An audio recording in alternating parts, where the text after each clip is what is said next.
Good morning all of you. कैसे हो? अच्छे हो ना? Welcome to Mehta digital classes. अब देखो क्लास 11 चैप्टर नंबर 2। चैप्टर का नाम है परमाणु संरचना। परमाणु संरचना आपका पिछली क्लास में सोमरफेल्ड परमाणु मॉडल कंप्लीट हो गया था। सोमरफेल्ड परमाणु मॉडल क्या हो गया था? कंप्लीट हो गया था, यानी परमाणु एटॉमिक मॉडल आपके कंप्लीट हो चुके थे। अब देखो आपने नील्स बोर का परमाणु मॉडल पढ़ लिया, उसकी कमी उसकी अवधारणा पढ़ ली थी। अब उसी का पार्ट है, अगला आपका टॉपिक है बोर की कक्षाओं की गणना। बोर की कक्षाओं की गणना। और बोर कौन सा? नील्स बोर, खाने वाला बोर नहीं, नील्स बोर। बोर की कक्षाओं की गणना। और बोर की कक्षाओं की गणना में आपकी पहली गणना है किसी बोर कक्ष में। कक्ष या कक्षा एक ही चीज होती है, तुम कक्ष की जगह कक्षा भी लिख सकते हो। किसी बोर कक्ष की बोर त्रिज्या, और बोर त्रिज्या को किसे दर्शाओगे? आर से। बोर त्रिज्या सूत्र परिकलन। बोर त्रिज्या सूत्र परिकलन। ओके बच्चों, बोर की कक्षाओं की गणना में सबसे पहले आप किसकी गणना कर रहे हो? बोर त्रिज्या आर की। किसी बोर कक्ष की बोर त्रिज्या, और बोर त्रिज्या को किसे दर्शाया है? आर से। बोर त्रिज्या आर सूत्र परिकलन। देखो इसके लिए आपको नील्स बोर का परमाणु मॉडल याद रखना पड़ेगा। मैंने इसमें देखो नील्स बोर की पहली अवधारणा के अनुसार, नील्स बोर की पहली अवधारणा, नील्स बोर की पहली अवधारणा के अनुसार, बताओ बच्चों नील्स बोर की पहली अवधारणा क्या थी?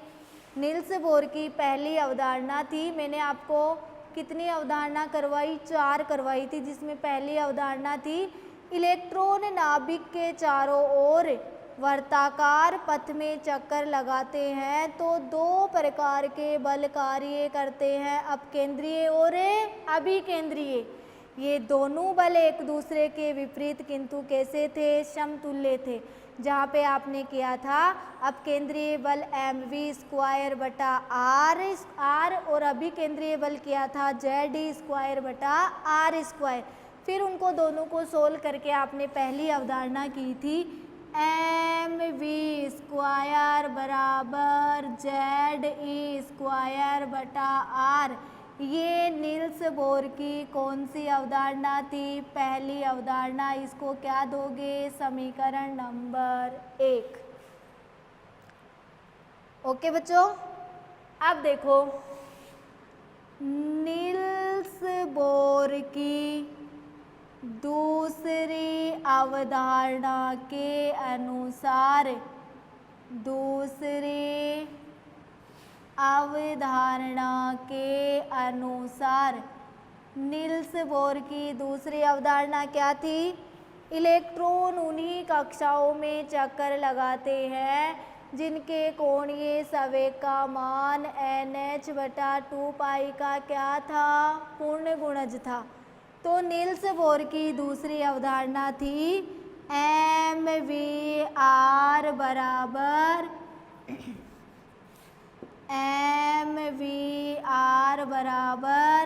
NH बटा 2 पाई। ये नील्स बोर की कौन सी अवधारणा थी? दूसरी। इसको समीकरण नंबर क्या दे दोगे? 2।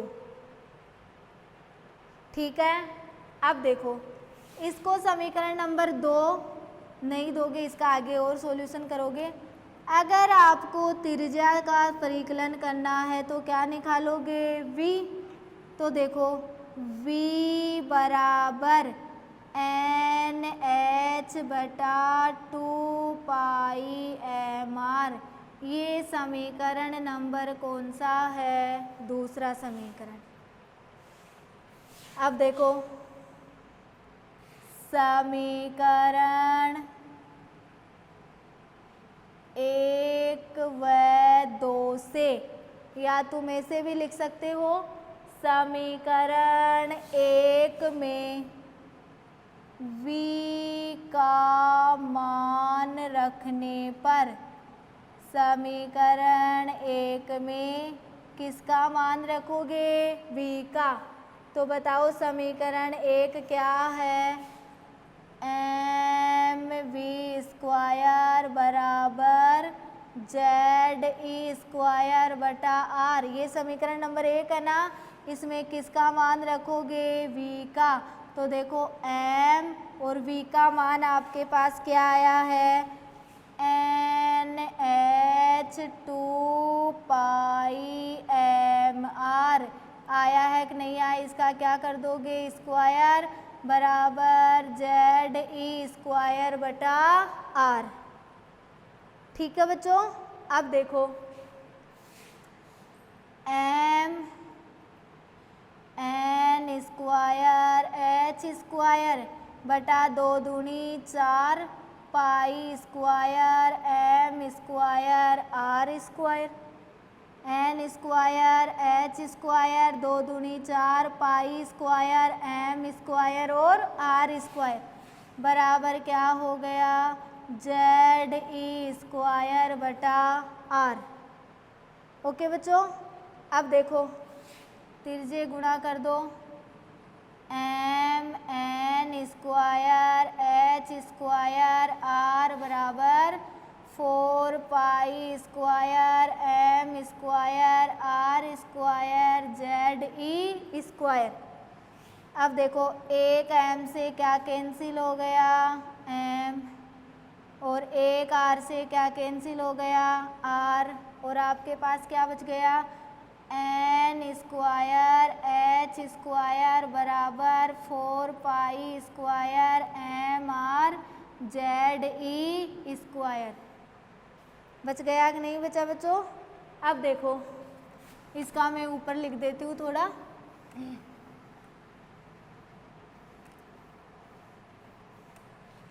आपके पास वो आ गया ना, आपको निकालना क्या है? आर।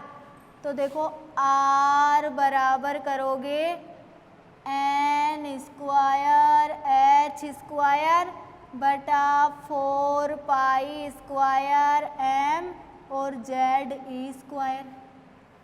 ये आपके पास किसका मान आ गया? आर का। इसको समीकरण नंबर क्या दे दोगे? 3। अब देखो एन स्क्वायर और जेड को बाहर ले लो, तो आपके पास आर बराबर एच स्क्वायर बटा 4 पाई स्क्वायर और क्या बच गया? एम गुणा 4 पाई स्क्वायर एम और ई स्क्वायर बच गया गुणा एन स्क्वायर और जेड को आपने कहाँ निकाल लिया? बाहर निकाल लिया। अब देखो आपके पास है यहाँ पे देखो आर का मान H square 4 pi square M E square गुणा N square by Z. H बराबर प्लांक नियतांक 6.626 गुणा 10 की पावर -27 अर्ग सेकंड, जो मैंने नील्स बोर की पहली अवधारणा में भी लिख दिया था। पाई का मान वही कितना होता है? 3.14। एम का मान 9.1 गुणा 10 की पावर -28 ग्राम या 9.1 गुणा 10 की पावर -31 किलोग्राम। और ई का मान होता है 4.8 गुणा 10 की पावर -10 ESU। ये आपका कोटेशन बन गया। इनका मान आप यहाँ लिख दोगे तो R बराबर H का मान लिखो, ऊपर लिख देती हूँ थोड़ा, R बराबर 6.626 गुणा 10 की पावर -27 किसका मान है? H का। क्या है? स्क्वायर बटा देखो 4 गुणा 3.14 का स्क्वायर गुणा 9.1 गुणा 10 की पावर -28 गुणा 4.8 गुणा 10 की पावर -10 का क्या कर दोगे? स्क्वायर। ये आपके पास R बराबर रखे गए हैं। H का मान रख दिया 4 गुणा 4 पाई स्क्वायर हो गया, M का मान रख दिया और E का मान रख दिया गुणा N स्क्वायर बाई Z तो बार है ही। अब देखो R बराबर इन सबको तुम सोल्व करोगे तो आपके पास मान आएगा 0.529 गुणा N स्क्वायर बटा Z एंगस्ट्रॉन। ये किसका मान हो गया? R का। आपको तो सिर्फ इतना सा याद रखना है, क्योंकि जब न्यूमेरिकल सोल्व करोगे तो आपके यही काम आएगा। तो बोर कक्षा की त्रिज्या का परिकलन का क्या आया? 0.529 गुणा N square by Z angstrom. तो देखो बोर की कक्षाओं की गणना में सबसे पहले आप किसी बोर कक्ष की बोर त्रिज्या का सूत्र क्या कर रहे हो? परिकलन कर रहे हो। बोर त्रिज्या को किसे दर्शाया है? R से। अब देखो नील्स बोर की पहली अवधारणा के अनुसार mv स्क्वायर बराबर ZE स्क्वायर बटा R। समीकरण नंबर 1। नील्स बोर की दूसरी अवधारणा के अनुसार mvr बराबर NH बटा 2 पाई। ध्यान रखना बच्चों, अगर त्रिज्या की गणना कर रहे हो तो v निकालोगे, वेग की गणना कर रहे हो तो त्रिज्या निकालोगे। तो v बराबर NH बटा 2 पाई mr। समीकरण नंबर 2। अब देखो समीकरण 1 में किसका मान रखोगे? v का। आपके पास समीकरण 1 क्या है? mv स्क्वायर बराबर ZE स्क्वायर बटा R। तो mv का मान क्या था? NH बटा 2 पाई mr। v का मान यही था ना। तो देखो NH बटा 2 पाई mr, v स्क्वायर है तो क्या लगा दिया? स्क्वायर बराबर ZE स्क्वायर बटा R। m n square h square 2 दूनी 4 pi square m square R square बराबर ZE स्क्वायर बटा R। m n square h square गुणा किया तो क्या आ गया? R बराबर 4 pi square m square R square ZE square. एक m से क्या कैंसिल हो गया? एक m। R से क्या कैंसिल हुआ? एक R। तो इधर क्या बच गया? n स्क्वायर h स्क्वायर बराबर 4 पाई स्क्वायर m R और ZE स्क्वायर। ओके बच्चों, अब देखो R बराबर n स्क्वायर, R का मान ही निकाल रहे हो ना आप, तो R बराबर n स्क्वायर h स्क्वायर बटा 4 pi square m ZE square. n square और z को कहाँ ले लोगे? बाहर। तो आपके पास क्या बच गया? R बराबर h square 4 pi square m E square गुणा n स्क्वायर। z कहाँ हो गया? बाहर, गुणा में हो गया। h का मान 6.626 गुणा 10 की पावर -27, पाई का मान 3.14, m का मान 9.1 गुणा 10 की पावर -28, e का मान 4.8 गुणा 10 की पावर -10। ये मान रख दो। 6.626 गुणा 10 की पावर -27 का स्क्वायर, क्योंकि h का स्क्वायर है, 4 गुणा पाई का मान 3.14, पाई का स्क्वायर है तो स्क्वायर लगा दो, m का मान 9.1 गुणा 10 की पावर माइनस 28 और e का मान 4.8 गुणा 10 की पावर माइनस 10 का स्क्वायर गुणा n स्क्वायर बटा z। ये z है, इसको 2 मत मान लेना कोई भी। अब देखो r बराबर इन सबको सोल्व करोगे तो क्या आ जाएगा 0.529 गुणा n स्क्वायर बटा z, 0.529 गुणा n स्क्वायर बटा z एंगस्ट्रॉन। ये किसी बोर कक्ष में बोर त्रिज्या r का परिकलन है। क्या है? परिकलन। जब आपको त्रिज्या का न्यूमेरिकल दिया जाएगा तो तुम ये सब न करके क्या लिखोगे, r बराबर 0.529 गुणा n स्क्वायर बटा z। अब बोर कक्ष की त्रिज्या की कुछ स्थितियां हैं, तो देखो स्थिति नंबर आप फर्स्ट करोगे, इसमें ही त्रिज्या में ही आपकी स्थिति नंबर फर्स्ट है।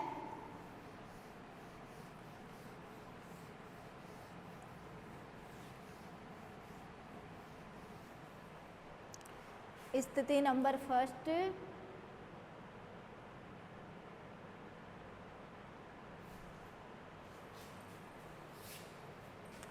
देखो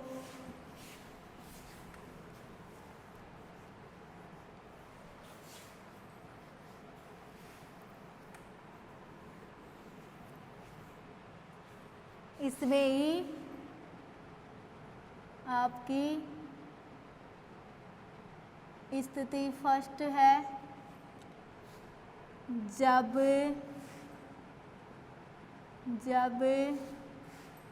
z स्थिर हो और n भिन्न हो, z तो क्या हो, स्थिर हो और n क्या हो, भिन्न हो। तो त्रिज्या का आपके पास अभी आया था, स्थिति फर्स्ट में आप करोगे r1 बराबर बोलो 0.529 गुणा n स्क्वायर बटा z।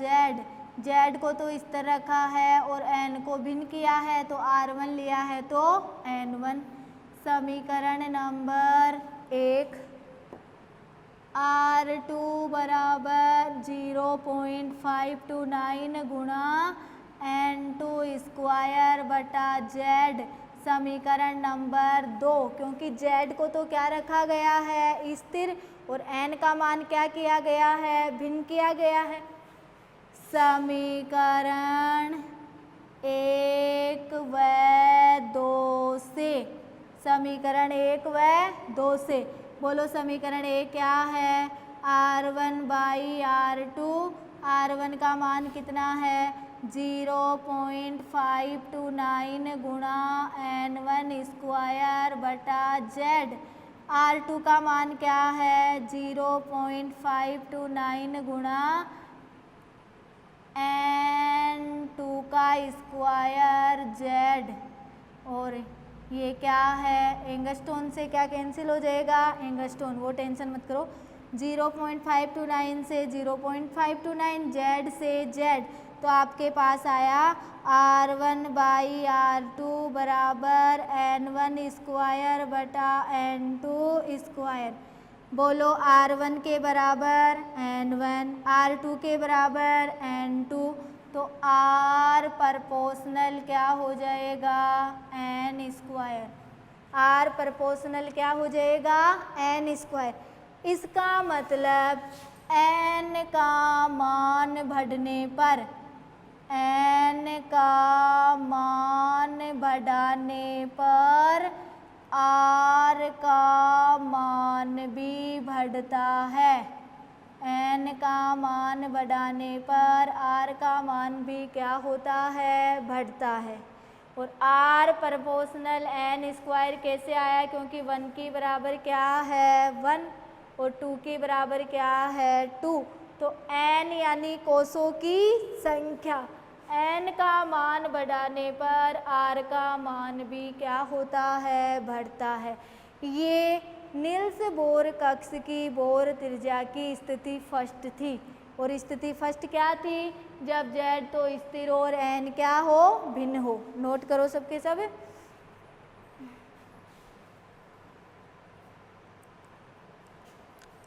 अब देखो इसी की स्थिति नंबर 2 करोगे।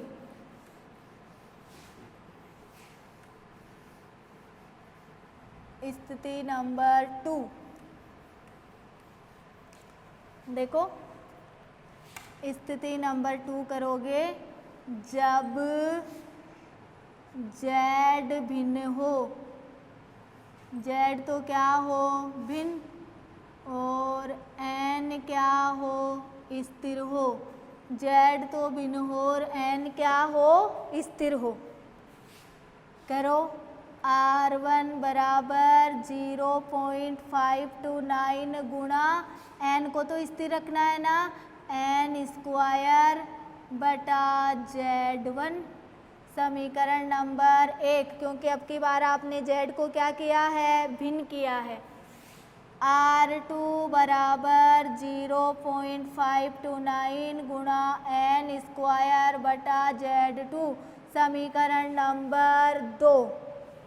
समीकरण 1 व समीकरण 2 से, समीकरण 1 व समीकरण 2 से बोलो R1 बटा R2 बराबर 0.529 गुणा n स्क्वायर बटा क्या है, z1।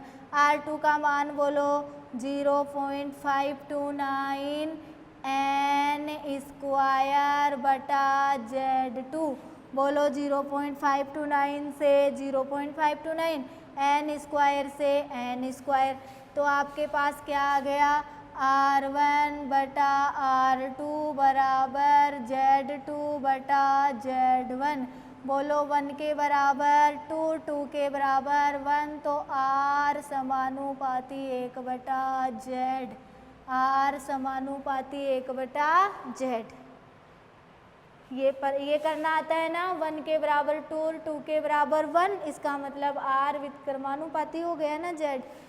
तो z का मान बढ़ाने पर त्रिज्या का मान क्या होता है, घटता है।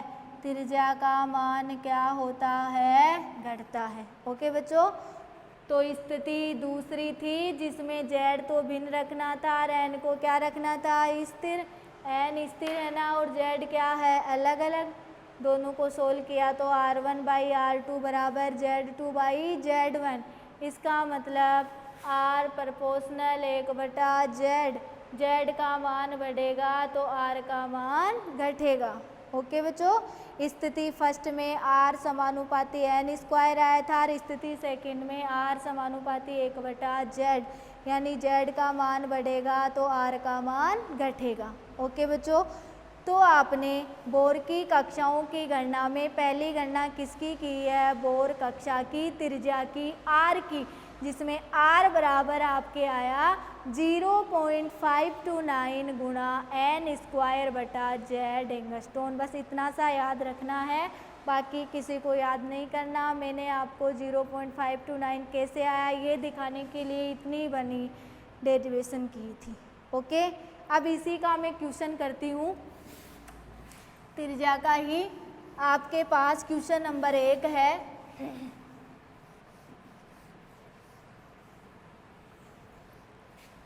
देखो बोर की कक्षा की त्रिज्या का क्वेश्चन नंबर 1 है, हीलियम परमाणु की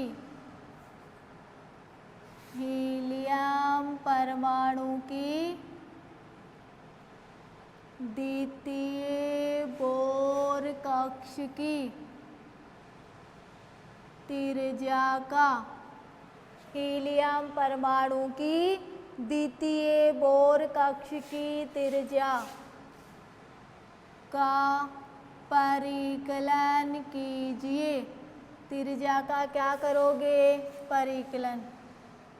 ठीक है बच्चों, अब देखो आप परिकलन कैसे करोगे, जब आपको त्रिज्या का सूत्र याद होगा कि क्या आया था हमारे पास में, तो r बराबर क्या आया था 0.529 गुणा n स्क्वायर बटा जेड एंगस्ट्रोम, यही आया था ना, इसीलिए मैंने इतनी बड़ी डेरिवेशन की थी। ऐसे क्वेश्चन आएंगे आपके। अब देखो r बराबर 0.529 गुणा n का मतलब कोषों की संख्या, बोलो कोष कितने हैं 2, या n का मतलब कक्षा, तो कक्षा कितनी है दूसरी, तो n बराबर, या मैं वैसे लिख ही देती हूँ क्योंकि दूसरी कक्षा है ना, तो n बराबर कितना 2, z बराबर कौन सा परमाणु है हीलियम, तो z परमाणु क्रमांक कितना हुआ 2। अब रख दो r बराबर 0.529 गुणा n का मान कितना है 2, तो 2 का क्या कर दोगे स्क्वायर बटा z का मान कितना है 2। r बराबर 0.529 गुणा 2 दूनी 4 बटा 2, क्या लगा हुआ है एंगस्ट्रोम, 2 दूनी क्या हुआ 4, तो r बराबर 0.529 गुणा 2 एंगस्ट्रोम गुणा 2 एंगस्ट्रोम बराबर बोलो 9 दूनी 18, 2 दूनी 4, 1 5, 5 दूनी 10, 1.058 एंगस्ट्रोम, ये आपका त्रिज्या का क्या आ गया मान आ गया। ओके बच्चों, तो हीलियम परमाणु की द्वितीय बोर कक्ष की त्रिज्या का परिकलन कीजिए। सबसे पहले आपको सूत्र लगाना है r बराबर 0.529 गुणा n स्क्वायर बटा जेड एंगस्ट्रोम, n का मतलब कक्षा, कौन सी कक्षा दी गई है दूसरी, z का मतलब परमाणु क्रमांक, कौन सा परमाणु है हीलियम, हीलियम का परमाणु क्रमांक कितना होता है 2, r बराबर 0.529 गुणा 2 का स्क्वायर बटा 2, r बराबर 0.529 गुणा 2 दूनी 4 बटा 2, r बराबर 0.529 2 दूनी 2 से गुणा कर दो, तो आपके पास कितना आंसर आ गया 1.058 एंगस्ट्रोम। सबको क्लियर हुआ क्वेश्चन? ऐसे क्वेश्चन आएंगे, तभी मैंने ये सूत्र निकलवाया था आपको। तो आपको त्रिज्या का लास्ट वाला कोटेशन याद रखना है, r बराबर 0.529 गुणा n स्क्वायर बटा जेड एंगस्ट्रोम। ओके बच्चों, अब देखो मैं आपको एक क्वेश्चन और करवाती हूँ, अच्छी तरह समझ में आ जाएगा। आपका दूसरा क्वेश्चन है, त्रिज्या में क्वेश्चन नंबर 2 है,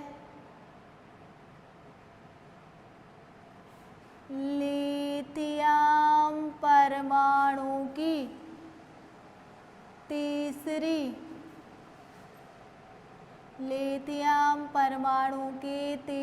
बोर कक्ष की त्रिज्या, तीसरी बोर कक्ष की त्रिज्या का परिकलन कीजिए। क्या करोगे परिकलन, तीसरी बोर कक्षा की त्रिज्या का क्या करोगे परिकलन, वही सूत्र लगाओ, r बराबर 0.529 गुणा n square upon Z angstrom. Okay बच्चों, बोलो n का मान कितना है 3, z लिथियम परमाणु है तो z का मान भी कितना है 3, क्योंकि कक्षा कौन सी है तीसरी, लिथियम का परमाणु क्रमांक भी कितना है 3। r बराबर 0.529 गुणा n का मान कितना रखोगे 3 बटा कितना करोगे 3, बोलो r बराबर 0.529 गुणा 3 तिया 9 बटा 3, 3 तिया 9। अब देखो r बराबर 0.529 गुणा किससे गुणा करोगे 3 से, तो r बराबर 9 3 27, 6 2 8 5, 9 3 27 को 7 हाथ पाई 2, 3 दूनी 6 2 8 5 3 15, 1.587 एंगस्ट्रॉन। ये किसका मान आ गया, r का। अब कर दोगे ना, आपको कक्षा भी मिलेगी, परमाणु भी मिलेगा। जितनी कक्षा मिले वो n का मान रख दो और जो भी परमाणु मिले उसका परमाणु क्रमांक रख दो, क्योंकि n का मतलब कक्षा, z का मतलब परमाणु क्रमांक। इसी तरह के क्वेश्चन आएंगे बच्चों। तो पहला क्वेश्चन हीलियम परमाणु की द्वितीय बोर कक्षा की त्रिज्या की गणना हुई थी और दूसरा क्वेश्चन लिथियम परमाणु की तीसरी बोर कक्षा की त्रिज्या की क्या करना है, परिकलन करना है। ओके बच्चों, ठीक है। The class is over. Next class में मिलेंगे। बाय बच्चों।